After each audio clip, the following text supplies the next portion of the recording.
It's Bistro. Beasts who run a bistro. It took me a minute, but I got there. I don't get it.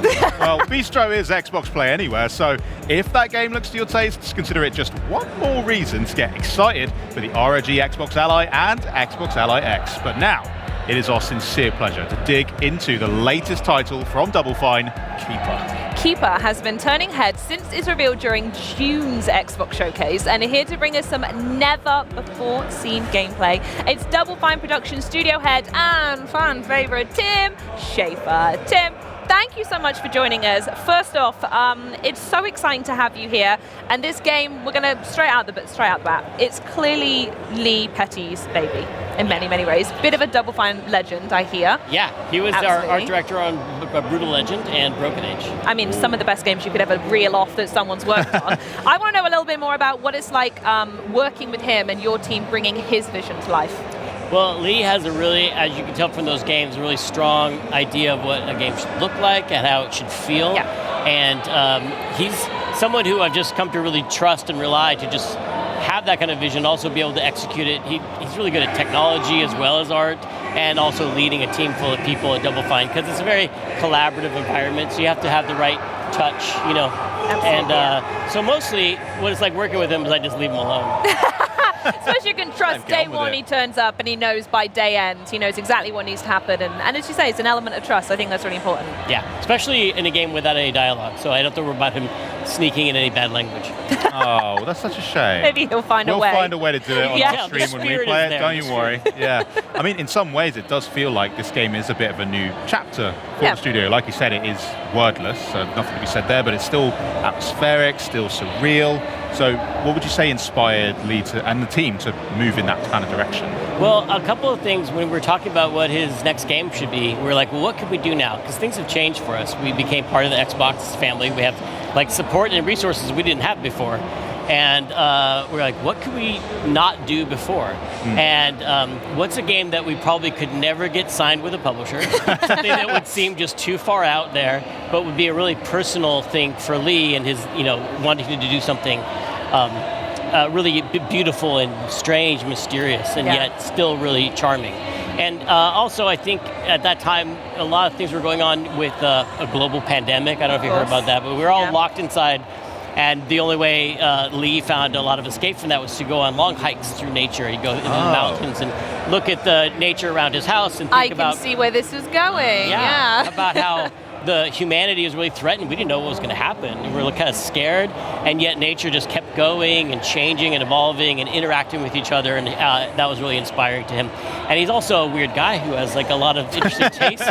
Grew up on like the Dark Crystal and Cronenberg films and surrealist painters, and so put those things together to make something that was chill like nature, but also a little weird. Yeah. And I think you'll see that in the game. Yeah, when you mentioned Cronenberg films, I am now slightly worried for the seabird, but I'm hoping that you're going to leave that bit out.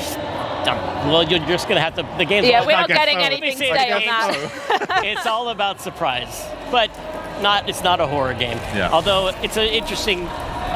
Lee's vibe with this game is that it's not some super violent horror game with a lot of blood, but it's also not like just when you think of a cozy game, they're sweet and they're cuddly cats in it. But this is like, it's got a weird vibe where the unexpected might happen. It's like atmospherically off. There's something amiss. Yeah, something lets you know that you don't know what's going to happen next. Yeah, for sure. What was it like when you started off with the initial sketches? That must be quite a fun time during the development process where you are still sort of hashing things out, but then moving forward to what we see today, how's that sort of transformation been? I mean, it was fun to watch Lee and his small crew get together when they just started, and they were just trying different gameplay ideas out. It really was a blank canvas for them to just experiment and experiment with things that are not just, when I mentioned surrealist painters, like it's not just melting clocks, but it's also like the procedure they came up with their art by tearing up words to make new words, and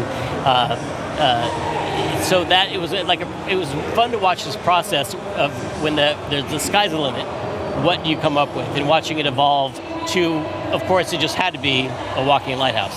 Yeah. Oh, absolutely, yeah. And I want to go back to what you're saying a little bit about the surrealist and paints. I want to stick on art for a moment because naturally everything we've seen so far just screams beauty in Lee's deranged way. Screaming beauty is what we call it. Screaming beauty. That's Lee's nickname around the office. Love it. Can you tell us more about the art direction itself and how that ties to the actual mechanics of the game now? Yeah, I mean, the art direction is, very specific vision of Lee's, but it leads to the interactions that you have in the game it is an adventure game that has puzzles, but they're light puzzles because it's really much more of an atmospheric experience, not supposed to get stuck on a puzzle. You can't die and you can't fail in the game, but you use the light that the lighthouse has to interact with the world and cause changes to happen. And you also have a companion named Twig, which is this seabird. The seabird, Twig. yeah. Twig, you can send Twig out to interact with the world too.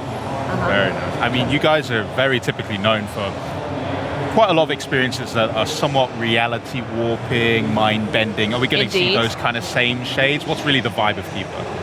Well, I mean, I think we talk about the films that inspired Lee, like you mentioned Dave Cronenberg or David Lynch. Those films all have really weird, unexpected things happen in them. But it seems at first like nonsense, but there's a kind of a dream logic to it that makes it make sense. Yeah.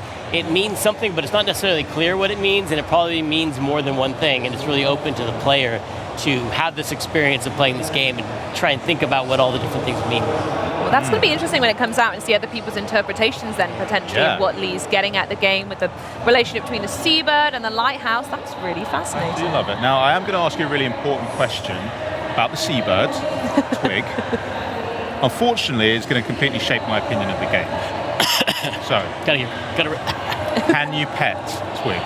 Well, that's an interesting question. I don't want to give away everything that happens in the game. This is a simple yes or no answer, Tim. The lighthouse has no arms. I know, but you guys are weird and you find ways to make things Smash happen. it with a little leg. Can you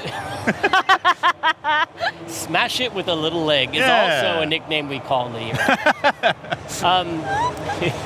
Can you pet something with light? Let me answer that question with a question.